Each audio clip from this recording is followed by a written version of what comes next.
하나님이여, 우리에게 감사가 넘쳐나게 하옵소서. 찬송가 323장으로 하나님께 찬송 올려드립니다.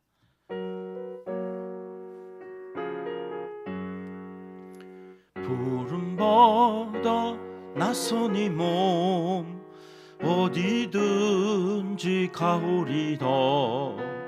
괴로우나 즐거우나 주만 따가오리니 어느 누가 막으리까. 죽음인들 막으리까. 어느 누가 막으리까. 죽음인들 막으리까. 아골골짝 빈들에도 복음 들고 가오리다.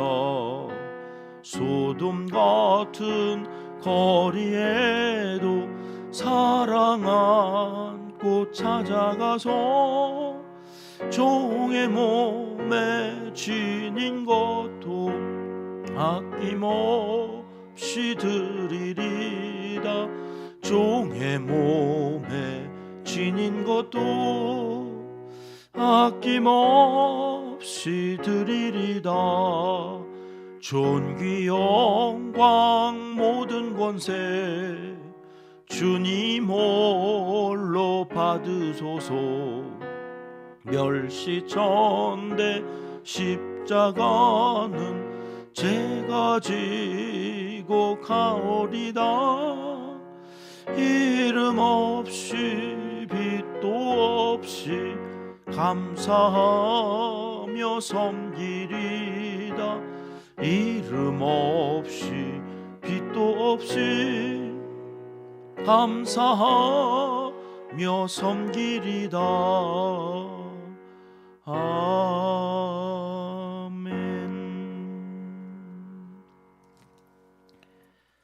이 새벽 주시는 하나님의 말씀은 예레미야 1장입니다. 1절부터 3절까지 말씀 우리 함께 읽겠습니다.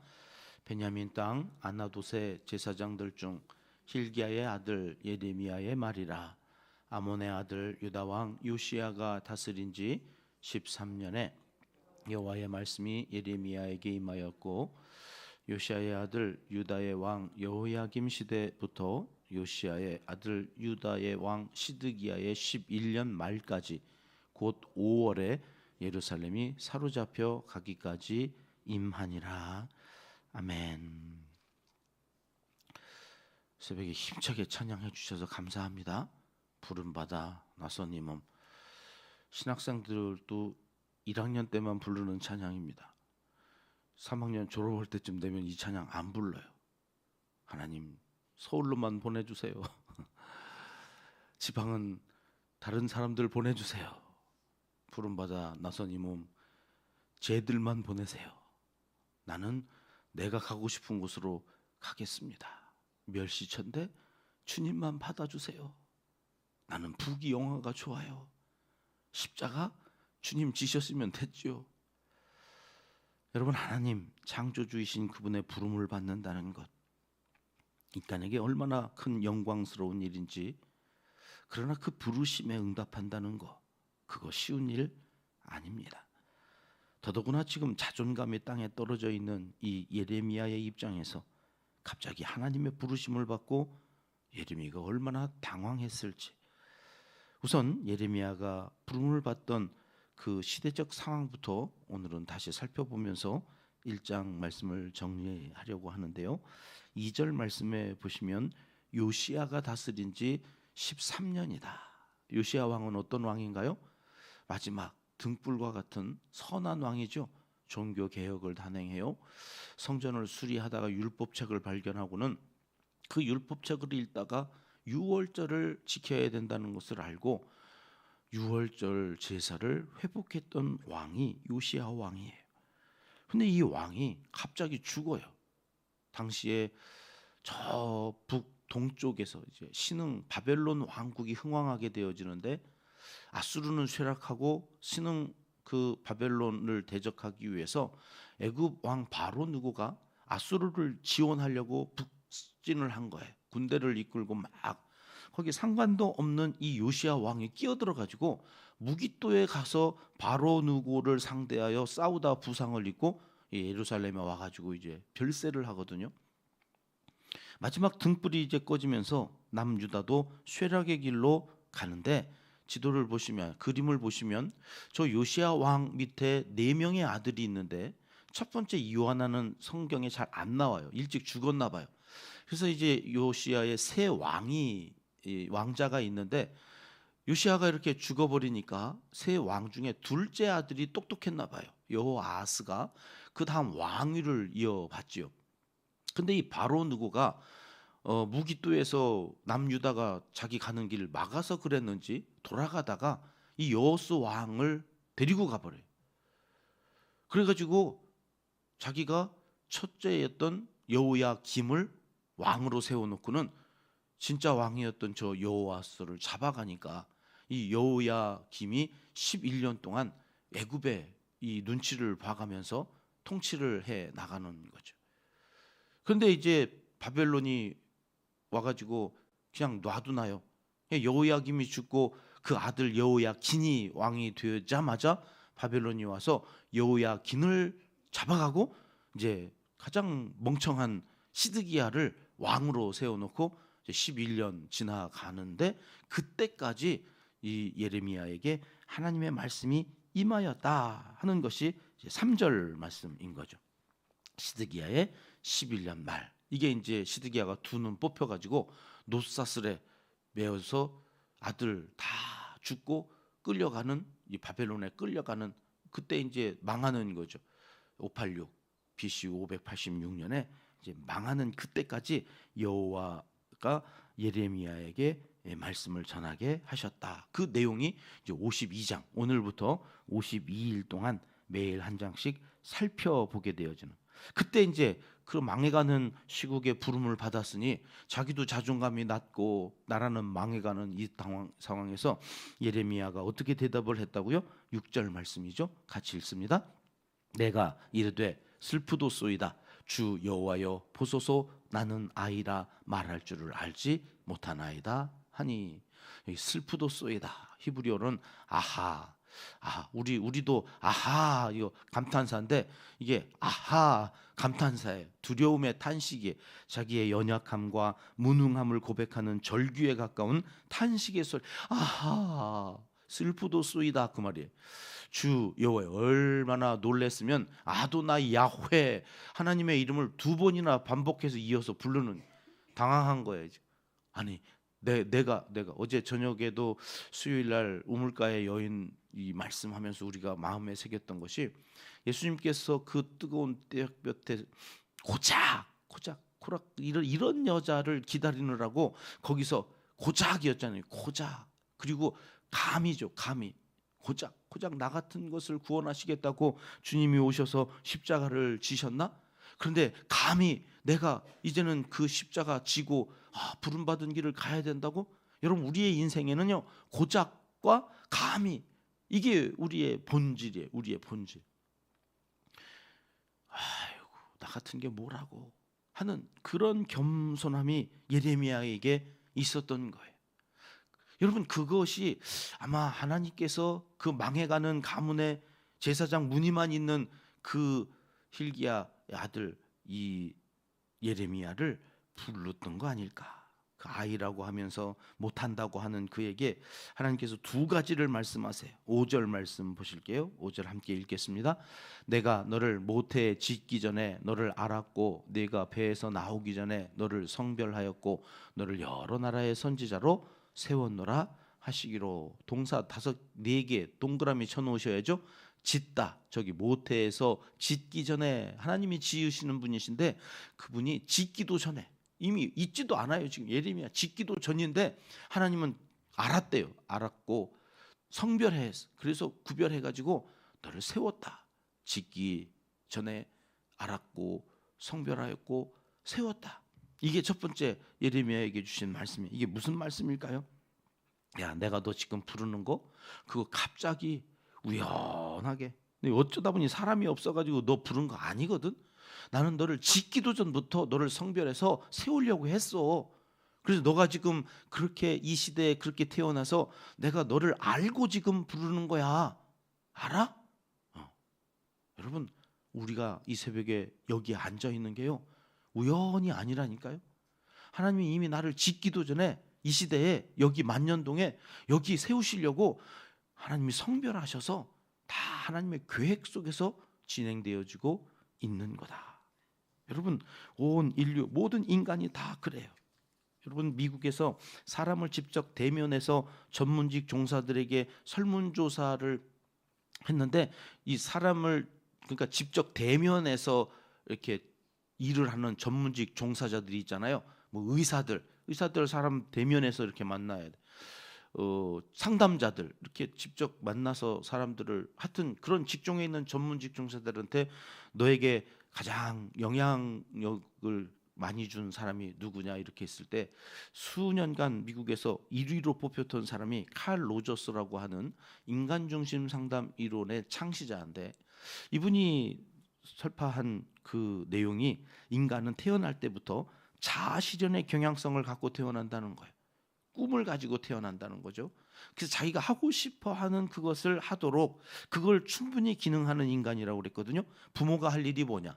학교에 보내면 선생님들이 해야 될 일이 뭐냐? 각각의 아이들에게 하나님이 넣어주신 달란트, 그 자아 실현을 하려고 하는 그것을 발견하고 그것을 찾아서 그것을 할 수 있도록 도와주는 역할이 부모가 할 일이고 선생님이 할 일이라는 거예요.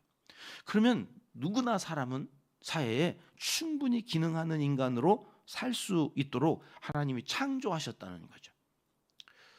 저도 이 사람의 이론을 참 좋아하거든요. 아, 그렇구나. 여러분, 각자 하나님이 모태에서부터 짓기도 전에 각 사람에게 충분히 기능할 수 있는 달란트를 다 넣어주셨어요.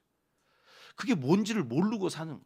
30이 넘어서까지 엄마가 이거 해라, 아빠가 저거 해라, 그거 해서 막 자기는 잃어버리고 엄마가 되려고 그러고 아빠가 되려고 하다 보니까 자기가 뭘 잘하는지도 모르고 와서 저한테 저는 뭘 하면 좋을까요?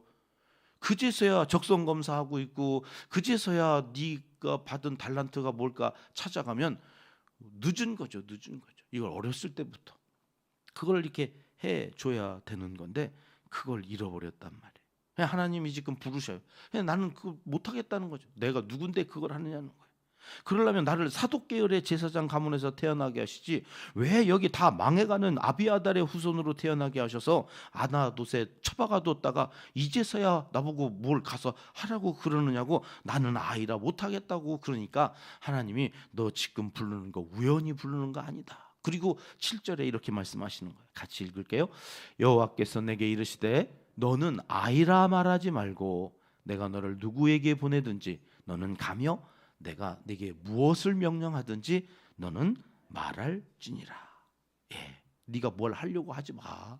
너 아이라고 하지도 말고 네가 가서 네 마음대로 뭘 하려고도 하지 말고 그냥 너는 내가 가라고 그러면 가고 말하라고 그러면 말하면 돼. 여러분, 이거예요. 부름 받았다고 하는 것은 뭐냐? 내가 시키는 대로만 해. 네가 뭘 하려고 하니까 힘든 거야. 내가 가라고 그러면 가고 말하라고 그러면 말하라고 하는 거. 여러분, 이게 무슨 말이냐면 당시에는요, 하나님이 부르지도 않았는데 지가 하나님 부름 받았다고 나가가지고는 지 말하고 돌아다니는 거야. 하나님을 빙자해서. 그러니 그 사람들을 쓸 수가 없는 거죠. 그러니까 하나님이 저 하나둘셋 숨죽이고 살아가고 있는 아이라고 말하는 이 사람을 불러내서 시키면 이 사람은 아이니까 시키는 대로 하겠구나. 여러분, 시키는 대로. 교회에서도 뭘 시켜보면 자꾸 지상각대로만 하는 사람들이 있어요. 아니, 시킨 것만 하지. 시킨 것만 해도 잘하는 건데 거기에다 지가 뭘 더 하겠다고 막 하면서 일을 그렇죠. 이제 막 과유불급이죠. 그러니까 산으로 가 자꾸. 아닌데, 그거 아닌데. 시키는 것만 하는 거예요. 하나님이 하라고만 하는 거예요. 근데 거기다 지 생각을 들어서 이게 하나님의 뜻이라고 자꾸 더했다가 뺐다가 또 지가 하고 싶은 건 안 해. 이제 막 예레미야는 시키는 대로만 할 것 같으니까 하나님이 부르신 거예요. 그리고 말씀하세요. 8절입니다. 같이 읽을게요. 너는 그들 때문에 두려워하지 말라. 내가 너와 함께하여 너를 구원하리라. 나 여호와의 말이니라. 그러니 너 두려워하지 말고 가서 내가 전하라고 한 말만 전해. 전하라고 하는 말만 전하면 돼. 어렵냐?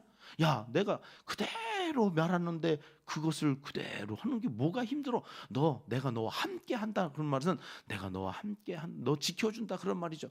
그래서 너를 구원해 줄 거니까 가자. 여러분, 나 여호와의 말이니라. 여기다 동그라미 해 놓으실래요? 나 여호와의 말이니라. 구약 성경에요, 이 나 여호와의 말이니라라고 하는 말이 총 349번 나온다네요. 나 여호와의 말이니라가 총 349번 나오는데 예레미야에서만 이 말이 157번 이상 나와요. 그러니까 반 이상이 예레미야에 있는 말이에요. 나 여호와의 말이니라. 이게 무슨 말일까요? 예레미야가 하나님이 하신 말씀만 그대로 전했다는 얘기예요. 자기의 말로 가감하지 않고 나 여호와의 말이니라. 이 말을 수없이 예레미야가 하는 것은, 그래서 여러분 예레미야의 별명이 뭐예요? 눈물의 선지자. 또 하나 있어요. 그런데 말씀의 선지자라는 별명이 있어요. 이 말씀의 선지자라고 하는 말은 여기 나 여호와의 말이니라라고 하는 말이 157번 이상 나오면서 그에게 붙여진 별명이에요. 내 말하는 거 아니거든. 지금 나 여호와의 말이니라, 이거 하나님의 말씀이거든. 이거를 계속 강조하고 있는 9절 말씀 가볼게요. 함께 있습니다. 여호와께서 그의 손을 내밀어 내 입에 대시며 여호와께서 내게 이르시되 보라, 내가 내 말을 내 입에 두었노라. 상징적으로 이사야의 입에다가는 제단 숯불을 대셨는데 여기 예레미야에게는 하나님이 직접 손을 내미셔서 입에 이렇게 대시면서 내 말을 내 입에 두었다. 그러니 입만 열면 하나님의 말씀이 나오는 거죠. 여러분, 매일 한 장씩 우리가 하나님의 마음을 살펴가는 이유가 뭐냐? 이게 여러분 때문이 아니라 사실은 제가요, 담임 목사 나와가지고 참 두려운 거예요. 이 교회를 어떻게 해? 성도님들을 어떻게 해? 그래서 제가 작정한 것이, 내가 하고 싶은 얘기, 하나님의 말씀을 빙자해가지고 그 말씀을 뽑아가지고 내가 하고 싶은 얘기 하면 안 되겠다. 그러니 매일 한 장 순서 따라서 읽어가보자. 그러면 하나님이 무슨 말씀을 하시든지 그 말씀 매일 한 장, 내가 정하는 게 아니잖아요. 하나님이 정하셔서 그 말씀 순서대로 읽게 하시는 말씀 그대로 전하자. 거기에 내 생각을 가감하지 말고 말씀. 그러니 내가 선택할 상황이 아니잖아요. 그 다음 정해져 있는 말씀, 하나님이 우리에 맞게 주시는 그 말씀 전해야 되겠다. 그리고 한 장씩 읽어나가는, 하나님께서 그때그때 각각의 필요한 말씀을 주시겠구나 하는 믿음으로 그 말씀을 전 여호와의 말씀이니라. 오늘 그러면 그 말씀이 내 입에서 하나님의 말씀으로 나아갈 때 여러분 어떤 일이 일어나는가? 10절 말씀입니다. 같이 읽을게요. 보라, 내가 오늘 너를 여러 나라와 여러 왕국 위에 세워 네가 그것을 뽑고 파괴하며 파멸하고 넘어뜨리며 건설하고 심게 하였느니라 하시니라. 여러분, 이 말씀이 들려져서 그 말씀을 들고 가면 하나님께서 오늘 너를 세워, 여러분 죄악된 세상에 뽑아야 될 걸 뽑고 파괴해야 될 것을 파괴하고 파멸하고, 그리고 넘어뜨려야 될 우상들 다 넘어뜨려서 어떻게 하신다고요? 새롭게 건설하시고 심게 하신다. 재건하시고, 이제는 하나님의 말씀으로 씨앗이 떨어져서 30배, 60배, 100배의 열매를 맺도록 하시겠다는. 그러니 여러분 매일 한 장씩 하나님 주시는 그 말씀을 우리가 마음에 담고 입에 담고 가서 그 말씀대로 선포하는 거죠. 그 말씀대로 오늘 또 가서 살면 여러분 거기 뽑혀지고 파괴되고 파멸되어져야 될 죄악된 모든 것들이 다 넘어지면서 새로운 하나님의 나라가 건설되는, 재건되어지는 거죠. 여러분 그 나라를 하나님께서 우리에게 맡겨주시고 우리를 불러주셨다는 거예요. 여러분 기억하실지 모르겠습니다. 저는 창세기 1장을 시작하면서 예언 아닌 예언을 했어요. 이제 우리가 한 바퀴 쫙 돌아서 다음 창세기 시즌 2가 되어서 읽어갈 때 우리 은평교회는 이전의 은평교회가 아닐 것입니다. 왜요? 그건 제가 뭘 하겠다는 얘기가 아니었어요. 하나님의 말씀이 우리에게 선포되어져서 한번 쫙 하나님의 마음을 통으로 이해하게 되어지는 요한계시록이 끝날, 그래서 시편을 150편 이제 150일 동안 축제의 노래로 부르게 되어질 그때에, 그리고 창세기 1장으로 다시 딱 시즌 2가 시작되어지는 7년 후, 여러분 그 하나님의 말씀이 우리를 뽑고 파괴하고 파멸하고 넘어뜨려져야 될 모든 우상들을 다 넘어뜨려 새로운 신세계로, 신천 신지 하늘과 땅이 새로워진 창세기 1장을 읽어나갈 것이라는 예언이었어요. 여러분 요한계시록은커녕 이제 이사야 끝나고 시편 읽었는데도요, 우리 가운데 변화에, 아직은 봄바람 살갗을 살짝 건드려 갔던 미미한 바람이지만 변화의 바람이 우리 가운데 이 말씀으로 일어나고 있음을 제가 확인하고 얼마나 소망을 갖는지 몰라요. 그리고 이제 예레미야로 왔는데 따져보니 이게 사순절 동안 예레미야를 읽게 됐네요. 여기에도 눈물의 선지자, 말씀의 선지자 예레미야서를 읽게 하신 이유가 있겠구나. 그리고 기대하면서 이번 사순절을 준비합니다. 사랑하는 평가족 여러분, 작년의 사순절이 아닙니다. 올해 새로운 노래로 부르게 하실 하나님의 나라, 이 어두움의 땅, 그 이스라엘의 망해가는 그 땅에서 예레미야는 눈물로 예언하지만 우리는 그것을 역으로 뒤집어서 빛으로 오신 예수 그리스도로 다시 한번 이 사순절을 준비하며 눈물이 아니라 감사의 눈물, 하나님의 말씀, 내 생각을 다 뽑고 이제는 하나님의 뜻대로 살아가기로 결단하는 이 사순절을 준비하는 2월의 새 아침이 되시기를 하나님은 이 새벽 간절히 원하시고 계십니다. 기도하겠습니다. 하나님 아버지, 부르심 받들어 주시는 말씀대로 순종하며 나아가겠사오니 함께하여 주시고 구원하여 주시고 말씀의 사람으로 새롭게 하시고 건설해 나가는 하나님의 사람들로 사용하여 주시옵소서. 이제 못다한 기도를 주님 가르쳐 주신 기도로 하려오니 하늘에 계신 우리 아버지, 아버지의 이름을 거룩하게 하시며 아버지의 나라가 오게 하시며 아버지의 뜻이 하늘에서와 같이 땅에서도 이루어지게 하소서. 오늘 우리에게 일용할 양식을 주시고 우리가 우리에게 잘못한 사람을 용서하여 준 것 같이 우리 죄를 용서하여 주시고 우리를 시험에 빠지지 않게 하시고 악에서 구하소서. 나라와 권능과 영광이 영원히 아버지의 것입니다. 아멘. 합심해서 기도할 제목입니다. 말씀을 허락하셨사오니 말씀대로 사용하여 주소서. 기도하고 시작하겠습니다. 우리 교회 네 번째 비전입니다. 이웃과 열방을 살리는 생명 공동체가 되게 하소서. 우리 교회는 재건합니다. 건설하고 심게 하신 이 생명의 역사를 계속해서 비전으로 삼고 기도하고 나아갑니다. 교회 인근 불우 이웃들을 구제하는 사역을 통하여서도 이 사명 감당할 수 있기를 위해서 기도합니다. 하나님, 우리 성도들의 일터 생업을 지켜주시옵소서.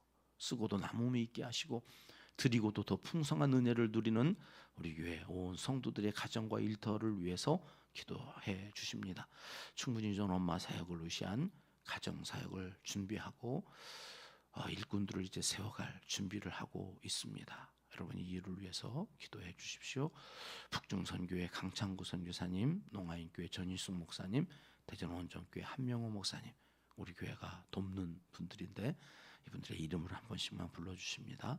환우들의 영혼을 새롭게 하시고 육신을 강건케 하소서. 우리 권사님 어제 전화 주셔서 목사님 기도해 주셔서 많이 좋아졌어요. 이제 성전에 나가서 예배 드릴 수 있을 것 같아요. 밝은 목소리로 전화를 주셔서 얼마나 감사했는지 몰라요. 여러분, 우리가 기도할 때 하나님께서 일하시는 줄 믿고 환우들을 위해서 마음의 상처를 입은 이들까지 생각나시는 대로 기도해 주시면 감사하겠습니다. 함께 기도합니다.